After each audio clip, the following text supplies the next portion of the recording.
Sump.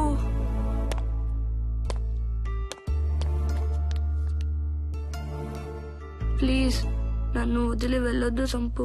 నేను ఎక్కడికి వెళ్ళను నీలు. నేను ఇంకా బ్రతకను సంపు, నాకు తెలుస్తుంది. అలా మాట్లాడక నీలు. నువ్వు లేకుండా నేను బ్రతకలేను.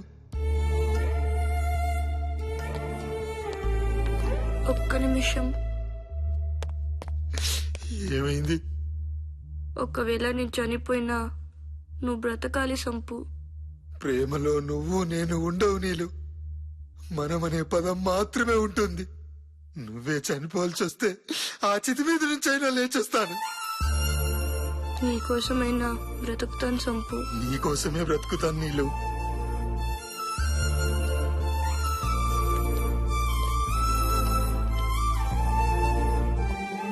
బాబు మీరా? డాక్టర్ ప్లీజ్ డాక్టర్, నా నీళ్ళని ఎలాగైనా బ్రతికించాను doctor. Please doctor. Okay okay నేను చూసుకుంటాను.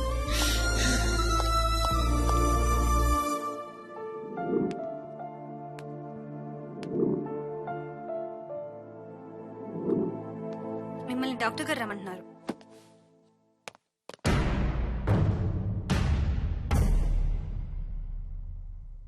ఏమైంది డాక్టర్? దేవుడు మనసు లేనివాడు బాబు. మనసున్న మనుషులకే కష్టాలు కన్నీళ్లు. అయ్యో నా నీళ్ళకి ఏమైంది? చూసారా, కరెంట్ టైర్ ద్వారా స్టీరింగ్ నుండి బలంగా ఆమె గుండెలోకి ప్రవహించడం వల్ల ఆమె గుండెలోని వెంట్రికల్స్, ఆర్టికల్స్, నర్వ్స్, ఆర్టరీస్ అన్నీ పూర్తిగా దెబ్బతిన్నాయి. ఇక ఆమె బతకటం. డాక్టర్ నాకు తెలుసు, ప్రేమించిన వ్యక్తి చనిపోతుంటే ఆ బాధ ఎలా ఉంటుందో. కానీ విధి ఆడిన నాటకంలో మీరు పశువయ్యారు బాబు. No no no no doctor, నా నీళ్లు లేకుండా నేను బ్రతకలేను. ఎలాగైనా నా నీళ్లను బ్రతికించుకునే మార్గం లేదా? దాదాపు లేనట్లే. కానీ చెప్పండి డాక్టర్, నా ప్రాణాలు తనకిచ్చైనా బ్రతికించుకుంటాను. కావాల్సింది ప్రాణం కాదు, గుండె.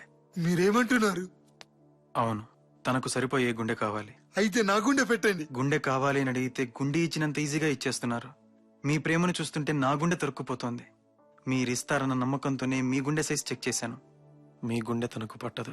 డాక్టర్ డాక్టర్ డాక్టర్, ఇంత చెప్పే బదులా కరెంట్ ఏదో నాకు పెట్టి చంపేయండి. కలిసి బ్రతకలేకపోయినా చనిపోయి బ్రతుకుతాం. Please please please. కానీ ఇంకొక మార్గం ఉంది. ఏంటో చెప్పండి డాక్టర్. అదంత తేలికైన విషయం కాదు. నా నీళ్ళను బ్రతికించుకోవడం కోసం ఆ సూర్యుని తాడుతో లాక్కొచ్చి మీ ముందు పడేస్తాను డాక్టర్. ఏం కావాలో చెప్పండి డాక్టర్. Artificial heart. వాట్? కృత్రిమ గుండె ఇప్పుడిప్పుడే విదేశాలలో అభివృద్ధి అవుతోంది. గుండె చేసే పనే ఆ యంత్రము చేస్తుంది. మరి అది పెట్టేయండి డాక్టర్. కొన్ని కోట్ల రూపాయలు అవుతుంది బాబు. కోట్ల? ఇంత చిన్న గుండె పరికరం కోట్ల? అది తెల్లవాడు తయారు చేసిన ఇంగ్లీష్ గుండె బాబు. దగా దగా దగా.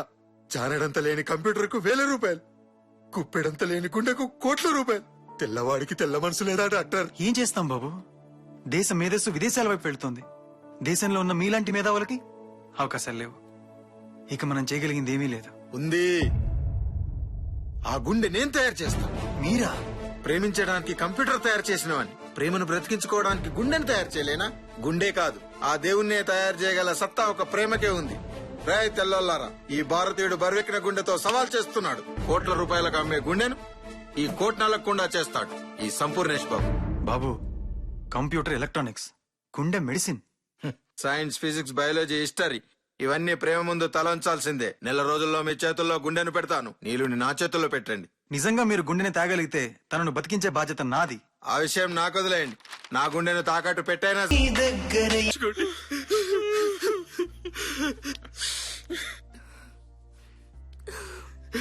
నన్ను క్షమించండి సంపూర్ణేష్ బాబు.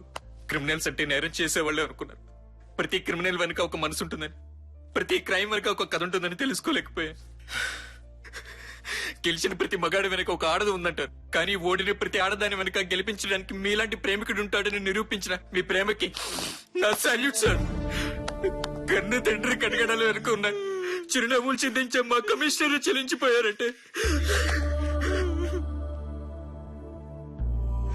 కానీ ఇంత కష్టపడి, ఇంత బాధపడి చివరి సమయానికి ఈ గుండెని ఇవ్వలేకపోతున్నానంటే మరో గంటలో తనకు ఆపరేషన్. నేను వెళ్ళకపోతే అదే తన చివరి రెస్పిరేషన్. మీరు వెళ్ళట్లేదని ఎవరన్నారు బాబు? ఏమంటున్నారు సార్ మీరు? Yes Pranav, yes. కోట్లు దోచుకున్న వాళ్ళు జైలు నుంచి రాజకీయాలు నడుపుతున్నారు. హత్యలు చేసిన వాళ్ళు పార్లమెంట్ కు వెళ్తున్నారు. ప్రేమించిన పాపానికి, ఆ పసిదాని హృదయం కోసం చేసిన దొంగతనానికి బాబు జైలుకు వెళ్ళాలా? నో. మీరు చట్టాన్ని చేతుల్లోకి తీసుకున్నారు సార్. ఎస్, చట్టాన్ని చేతుల్లోకి తీసుకుంటున్నాను. ఈ పిడికిలితో పిండి చేస్తాను. సంపూర్ణేష్ బాబును వదిలేయడం చట్టరీత్యా నేరమే అయితే అరెస్ట్ మీ ప్రణవ్, అరెస్ట్ మీ. సార్ మీరు నా కోసం. అవును బాబు, మీలాంటి వాళ్ళ తెలివితేటలు చూడకనే ఈ భారతదేశం ఈ దుస్థితిలో ఉంది. మనం ఎలా పుట్టామో తెల్లవాడు అలాగే పుట్టాడు. 10 మంది మేధావుల మౌనం కన్నా ఒక్క సంపూర్ణేష్ బాబు లాంటి వాడి మెదడు గొప్పది. మీరు వెళ్ళండి బాబు, మీరు వెళ్ళండి. Thank you sir, thank you.